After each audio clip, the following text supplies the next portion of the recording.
Hello coin collectors out there, welcome back to the Big D Coins channel. Hopefully everyone is having a great day as always. In today's video we are going to look at these two coins right here, 1936 and 1937 Buffalo Nickel. These are two very cool coins. We'll talk about the mintages of these two coins right here, so that's how many were made. We'll also talk about the value of them, and I give you a little bit of a description on how to grade them. So the grade will depend on the strike of the coin and the wear and tear of the coin.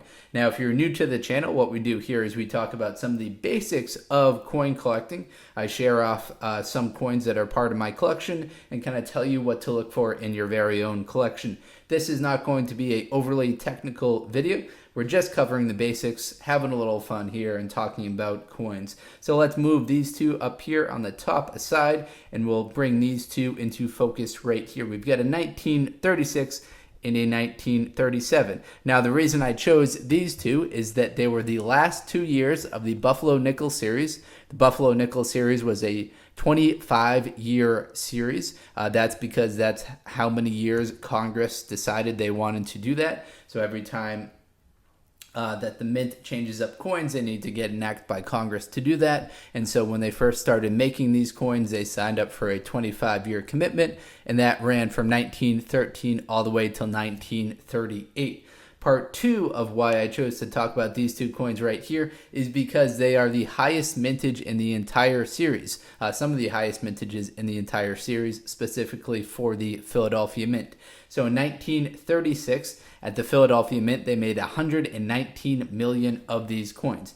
Now, if you flip your coin over and you see no mint mark right here at the bottom, like this coin right here, that indicates that it was made at the Philadelphia Mint. If you flip your coin over and you see a D or a S in this little space right here, that indicates that it was made at the Denver Mint. Now the Denver Mint and the San Francisco Mint, the S mint mark for San Francisco, those will have lower mintages for these 2 years right here. So those are going to be harder to find. In 1936, as I said, there are 119 million made that don't have a mint mark on them. At the Denver Mint, there are 25.8 million made, and the San Francisco Mint, just 14.9 million made. Now 1937, we'll flip this one over. We've got another Philadelphia minted coin right here, so no mint mark at the bottom. 79 million of these were made compared to 17 million at the Denver, 5 million at the San Francisco. Now, when we flip these back over, this is important to talk about the characteristics of the coin. And I should clarify something I said a little bit earlier. They did make a 1938 Denver Mint. That was a partial year of production. So 1936 and 1937 are the last full years of production. Just wanted to clarify what I said earlier on that. Now let's talk about the grade of these Buffalo Nickels. So that will be very important when we get into the discussion on value of these two coins. Essentially what the coin grading scale is, it goes all the way up from 0 or so all the way up to a 70. So a 70 is considered like a perfect coin. It has to be well struck by the mint itself, as well as have absolutely no wear and tear to the coin. Some of the key kind of breakouts for these coins right here, you've got the VF20, so a VF stands for very fine. And to get that VF20 graded, it has to have much of the horn is visible. So on the reverse side right here, looking at the horn, much of that has to be visible in the Indian's cheekbone.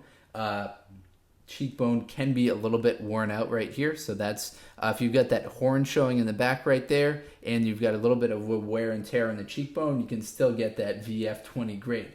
Now, once you get up into the uncirculated grade, so a mint state 60, there can be no traces of wear. They can have just minimal blemishes to it. And then when you get up to that mint state 63 grade, no traces of wear at all and just very light blemishes. Now, you might have come across a Buffalo Nickel that has no date right here. Well, the thing is, it actually does have a date right there. It was just worn out through circulation. And that was one of the key problems with the Buffalo Nickel series, is that the date would wear out right here because it was one of the high points of the coin. Now let's talk about the value of the 1936 Buffalo Nickel, and we'll kind of reference some of those different grades that we mentioned earlier. So for 1936, starting with the Philadelphia Mint, if you've got a regular strike coin like we see right here, it will be worth $40 at a Mint State 63 grade. So at Mint State 63, so that's an uncirculated grade with just very slight blemishes to it. If you've got a G4, it will be worth $1. So a 4 out of 70, it will still be worth $1. So this coin right here would probably get a F12 or so, a fine 12, which would be worth $1.75. Now these prices are about the same from the 36 to the 37 Buffalo nickel. You go from $1 in the G4 grade up to $1.50 at an 8 grade, $1.75 at a 12, $2 at the 20. EF40 will get you 4, and then 12, 38, and 45, all the way up to that Mint State 63 grade for $45. So even if you've got a worn out nickel, it will still be worth $1 or so at the minimum. You should be able to fetch that. Now, the better the condition, obviously, the better the price that you can get. Now, it's not going to be worth getting your coin graded unless you can get that uncirculated grade, because the coin grading agencies do charge a fee, because they do provide some good services. So they charge a fee of around $25 to $30 per coin to get graded. So that's why you need to be able to get up in that Mint State grade in order to get a good return on your investment from having to dish out that sunk cost of $30 or so to get your coin graded. Now, I do want to mention two of the cooler error coins that are associated with the Buffalo Nickel series. I won't spend too much time talking about them. I'll make another video about them. They are the 1916 doubled die obverse. So that's incredibly strong doubling on the 1916. Here's what PCGS has to say about that. The 1916 double die Buffalo nickel, so we're looking at the obverse side, is the most popular double die variety in the entire Buffalo nickel series. There are about 200 examples known. Most examples are in the VF grades. There are less than 15 in the Mint State examples, with the highest being 2 coins that are MS64 grade.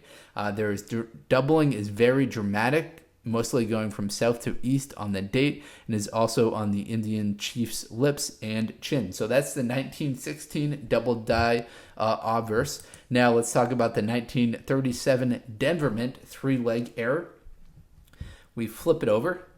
So if you've got the D Mint mark right here on the reverse side, and you've got just one leg here, and one leg here, and this one right here is over polished off, that's an indication that you might have a very cool error coin that's known as the 1937 D 3-leg error coin. So here's what PCGS has to say about that.